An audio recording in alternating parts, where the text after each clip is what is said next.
레디컬, 데이비드 플랫. 우리의 모습은 어떠한가? 뜨거운 열정을 품고 예수님을 쫓았던 제1세기 제자들의 입장이 되어보자. 그물을 버리고 스승을 쫓으라는 명령을 직접 들었다면 어땠을까?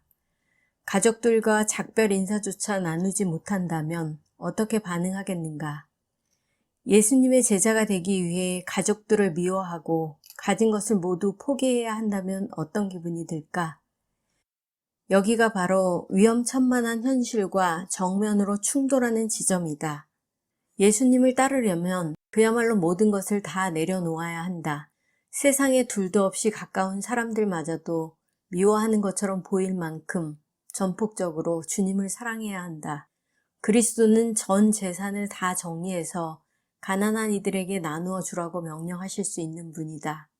하지만 이러한 진실을 믿고 싶어하는 사람은 많지 않다. 또한 예수님이 자신을 콕 집어서 그렇게 말씀하실까봐 두려워한다.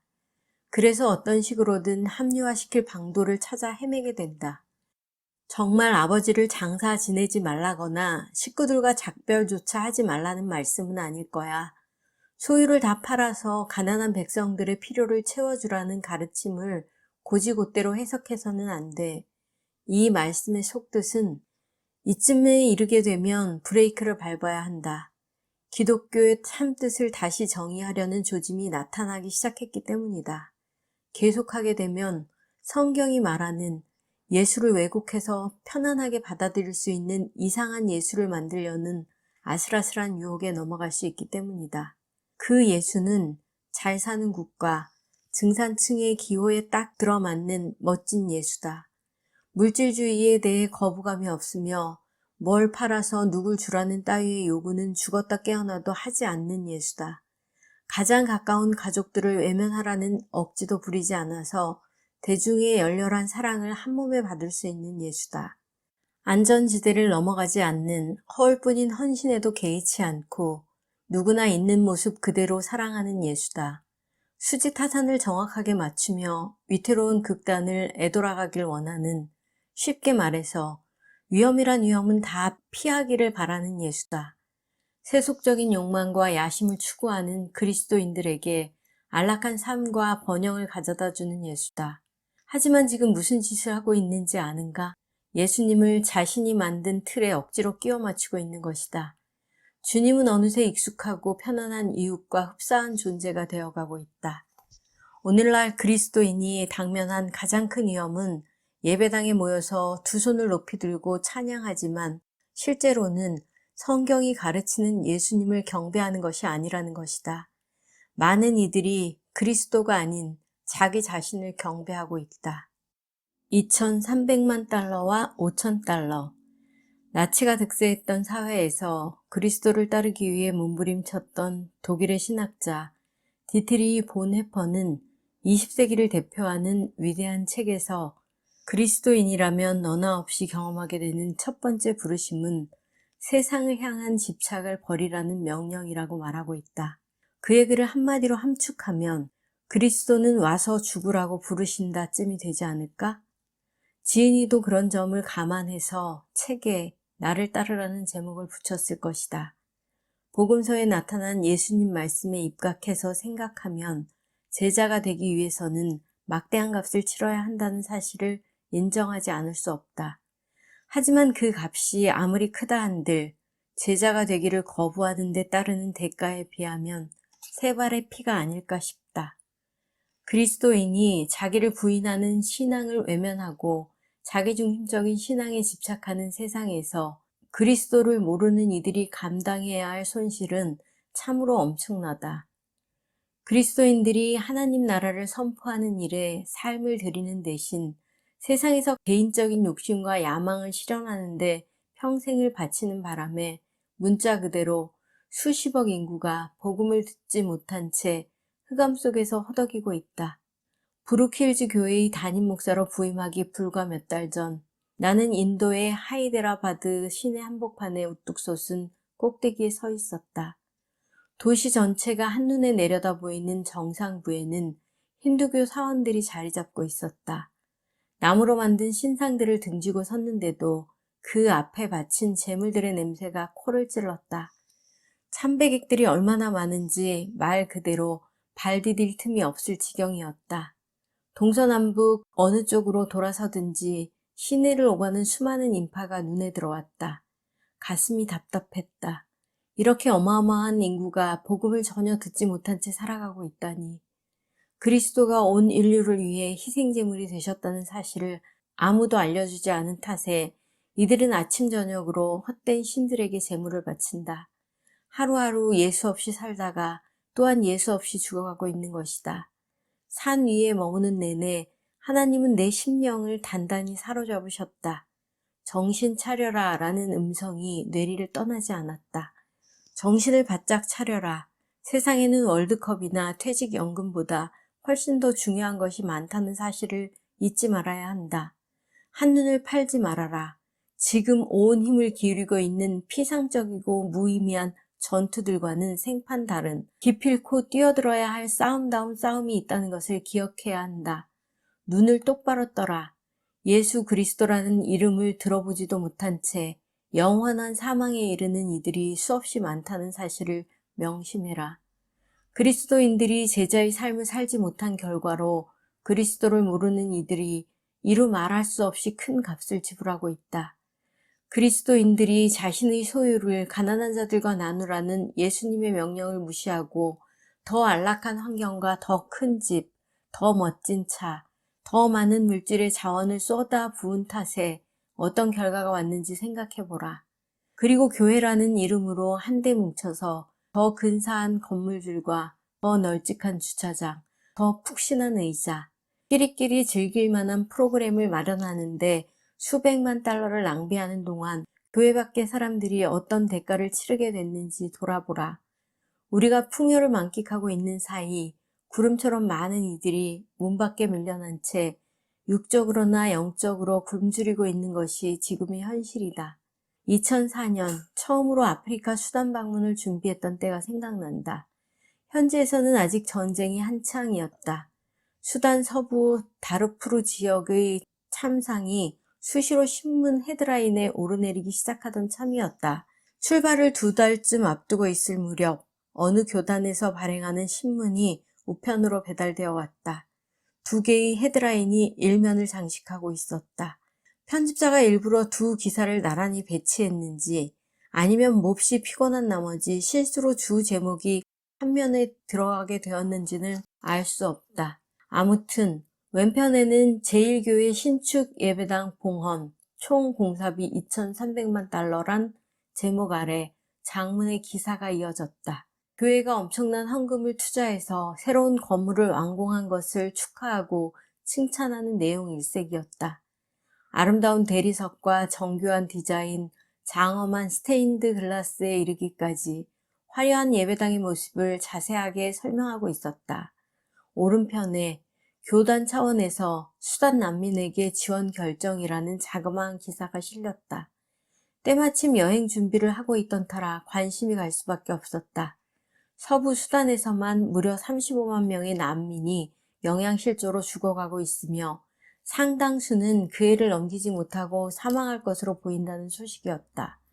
참혹한 형편과 현지인들이 당하고 있는 고통이 설명되어 있었다. 그리고 기사 말미에 수단 사람들의 아픔을 더는 데 도움을 주기 위해 교단에서 구호 성금을 보내기로 했다고 소개했다. 반갑고 또 반가웠다. 최소한 액수를 보기 전까지는 그랬다. 제1교회 신축 예배당 봉헌 총 공사비 2,400만 달러란 제목이 기억에서 채 사라지기도 전에 오른편 기사의 마지막 줄에 시선이 꽂혔다. 교단 차원에서 모금한 5,000달러 전액을 서부 수단의 난민들에게 보내기로 했다. 5,000달러라고? 그 정도라면 비행기표를 사기에도 빠듯한 돈이었다. 벼랑 끝에 몰린 이들에게 물 한 모금조차 나눠줄 수 없는 금액이었다. 화려한 예배당을 짓는데 2,300만 달러를 쓰는 판에 그리스도에 대해서 들어보지도 못한 채 굶주려 죽어가고 있는 남자들, 여자들, 아이들에게는 온 교단을 통틀어 고작 5천만 달러를 보낸다는 것이다. 도대체 어디서 잘못된 것일까? 어떻게 해야 그럭저럭 봐줄 만한 수준이 될 수 있을까? 제자의 삶을 기피한 결과는 이처럼 참혹하다. 그리스도인들이 예수님의 가르침을 진지하게 받아들이지 않는 까닭에 그리스도를 모르는 무수한 이들이 가혹한 값을 치르고 있다. 지금 이 시간에도 세계 곳곳에는 상당히 많은 사람들이 기아와 고통에 시달리고 있다. 하지만 그들만이 제자의 길을 외면한 대가를 지불하고 있는 것은 아니다. 그리스도인들 역시 그 영향에서 결코 자유로울 수 없다. 세상 것에 대한 사랑을 버리라. 예수님이 부자 청년에게 가진 것을 다 팔아서 가난한 이들에게 나눠주라고 가르치신 이유는 무엇인가? 다시 한번 주님이 보내신 초대장의 뒷부분을 유심히 보라. 가서 내게 있는 것을 다 팔아 가난한 자들에게 주라. 그리하면 하늘에서 보화가 내게 있으리라. 예수님의 계획은 부자 청년을 발가벗겨서 거리로 내모는 것이 아니다. 영원한 보물을 손에 넣기 위해서는 세상과 세상 것에 대한 사랑을 버려야 한다는 뜻이다. 마태복음 13장에서도 비슷한 장면을 볼 수 있다. 주님은 제자들에게 이르셨다. 하늘나라는 밭에 숨겨놓은 보물과 같다. 어떤 사람이 그것을 발견하면 제자리에 숨겨두고 기뻐하며 집에 돌아가서는 가진 것을 다 팔아서 그 밭을 산다. 얼마나 근사한 그림인가. 들판에 거닐다가 보물단지에 발이 걸려 넘어지는 장면을 마음에 그려보라. 평생 일해서 얻을 수 있는 것들을 죄다 합친 것보다 더 값진 보화를 찾아낸 것이다. 지난 날은 물론이고 앞으로도 절대 만져볼 수 없을 만큼 소중한 보물들이다. 얼른 사방을 둘러본다. 다행히 거기에 보물이 묻혀 있다는 것을 아는 사람은 아무도 없는 것 같다. 서둘러 흙을 덮어놓은 다음 시치미를 뚝 떼고 얼른 현장을 떠난다. 그리고는 집으로 돌아가기가 무섭게 그 밭을 구입할 자금이 마련될 때까지 닥치는 대로 재산을 처분한다. 남들은 넉나간 사람이라고 손가락질할 것이 뻔하다. 도대체 왜 그러는 거야? 가족과 친구들이 궁금해할 것이다. 저쪽에 있는 밭을 사려고 해. 하나같이 미심쩍은 얼굴로 손사래를 친다. 헛돈 쓰는 걸세. 쓸모없는 땅에 전 재산을 쏟아부을 까닭이 뭐란 말인가. 어쩐지 예감이 좋아서. 이 편에서는 애매한 미소를 지어 보이며 돌아선다. 무언가를 알고 있기에 웃을 수 있다. 무엇보다도 남들이 생각하는 것처럼 무가치한 일에 재물을 허비하는 것이 아님을 안다. 오히려 수지 맞는 거래를 하고 있다는 것 또한 잘 알고 있다. 전 재산을 포기한 것은 사실이지만 그러지 않고는 결코 수중에 넣을 수 없는 값진 보화를 얻게 될 것이다. 그래서 기꺼이 즐거운 마음으로 팔아치운다. 왜냐고? 값진 것을 죄다 잃어버리고라도 구하고 싶을 만큼 소중한 것을 찾지 않았는가. 이것이 복음서에 나타난 예수님의 모습이다. 목숨이라도 내놓고 소유하고 싶지 않은가. 복음서가 말하는 예수님에게서 떨어지는 순간 우리는 영원한 풍요로움에서 떨어질 수밖에 없다. 제자가 되기를 마다하는 데 따르는 대가는 제자로 살기 위해 치르는 값과는 비교할 수 없을 만큼 크다. 세상이 제공하는 싸구려 모조품을 팽개치고 예수님의 급진적인 초대를 받아들이기만 하면 그분을 알고 체험하는 엄청난 보화를 무한정 캐낼 수 있기 때문이다. 인생을 낭비하지 말라. 스스로 예수님의 제자라고 믿거나 또는 그런 삶을 살아볼 마음이 있는 이들이라면 이 질문을 깊이 생각해 보아야 할 것이다. 참으로 예수님이 모든 것을 다 내버리고 쫓을 만큼 가치가 있는 분이신가? 너무도 선하고 만족스럽고 소중한 까닭에 그분 안에서 온전해지기 위해서라면 소유와 존재 전체를 내버려도 아깝지 않은가? 현대 문화가 가리키는 방향과 어긋난다 하더라도 과감히 그 말씀에 순종해서 그분이 이끄시는 대로 따라갈 수 있는가? 이 책을 통해서 오늘날의 그리스도인들이 실제로 예수님의 가르침에서 얼마나 동떨어진 생활을 하고 있는지 적나라하게 밝혀보고자 한다. 불순한 의도는 없으며 오직 선의에서 비롯된 판단이다. 이른바 그리스도인들까지도 현대 문화 가운데 만연되어 있지만 주님이 가르치신 복음과 정면으로 부딪히는 가치관과 사고방식을 맹목적이고 무차별적으로 받아들이고 있다. 신앙을 가진 이들마저 신분 상승, 자존감, 자기만족, 개인주의, 물질주의가 지배하는 욕구와 야망에 사로잡혀 산다. 한편으로는 예수의 말씀으로 돌아가서 그 음성에 귀를 기울이며 그 가르침을 믿고 따르는 게 얼마나 절박한 문제인지 선명하게 제시하려고 한다. 성경이 말하는 복음의 원형을 되찾는 일이야말로 그 무엇보다 시급한 과제다. 그러지 않으면 바람직하지 않은 파장이 저마다의 삶과 가정, 그리고 교회와 주변 세계에 미칠 수밖에 없기 때문이다. 앞에서도 이야기했지만 내 수중에는 해답보다 문제의식이 월등히 많은 게 사실이다. 오늘날의 교회와 기독교의 모습은 성경이 말하는 그리스도인의 삶과 적지 않은 괴리가 있음을 날이면 날마다 절감한다. 아직 가야 할 길이 멀다. 너나 없이 다 마찬가지다. 하지만 주님을 알고 싶은 마음에는 변함이 없다.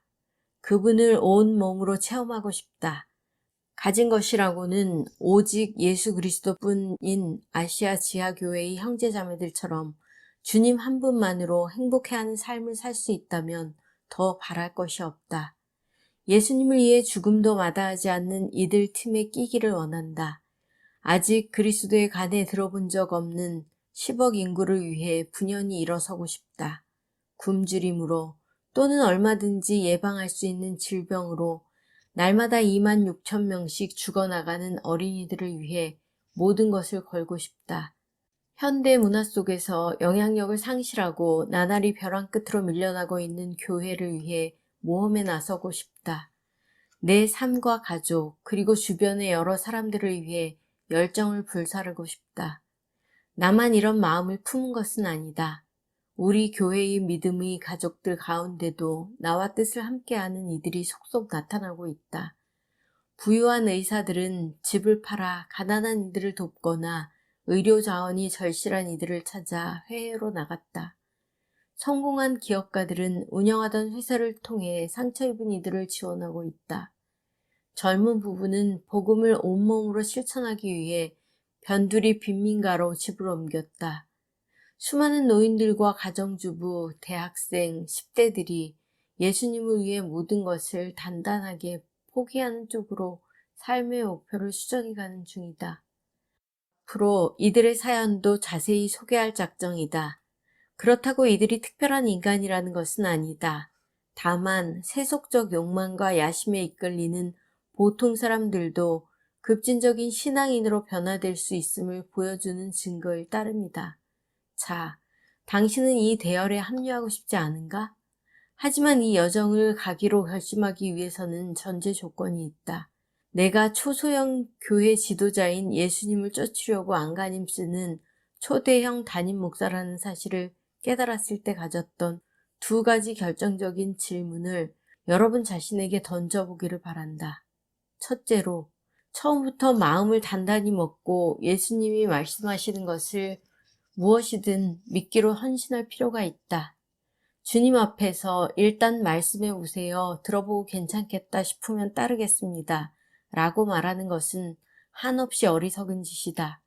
그런 식으로 접근했다가는 주님이 하시는 말씀을 결코 들을 수 없을 것이다. 이 편에서는 주님이 말씀하시기도 전에 예 라고 대답해야 한다. 둘째로, 말씀을 들은 뒤로는 무조건 복종해야 한다. 복음은 한번 생각해 보라고 말하지 않는다. 복음은 순종을 요구한다. 예수님 말씀에 귀를 기울이자면 어쩔 수 없이 스스로의 삶과 가족, 그리고 교회를 정직하게 돌아볼 수밖에 없다. 그러므로 주님이 무엇이라고 말씀하시는가? 라고 되묻는 동시에 그러면 어떻게 할 것인가? 라고 질문해야 한다. 앞으로 인간이 만들어낸 예수가 아니라 있는 그대로의 예수님을 받아들이는 데 목표를 두고 현대 문화가 제시하는 거짓 복음과 성경이 말하는 진정한 복음을 함께 살펴볼 예정이다. 하나님이 중심이 되시는 복음의 핵심을 짚어보는 한편 어떤 경로를 통해 인간 중심의 메시지로 바뀌었는가도 살펴볼 것이다. 그리고 국경과 문화를 초월하는 보편적인 삶의 목적을 점검해보고 그 목표를 이루는데 그분의 임재가 얼마나 절실한지 살펴볼 것이다. 공동체 가운데서 삶의 좌표를 설정하고 교회와 이른 양, 가난한 백성들 사이에서 자신을 비워나갈 때 비로소 삶의 의미를 찾을 수 있을 것이다. 이 세상 어디에서 안정감과 피난처를 구할 수 있을지도 평가해 볼 것이다.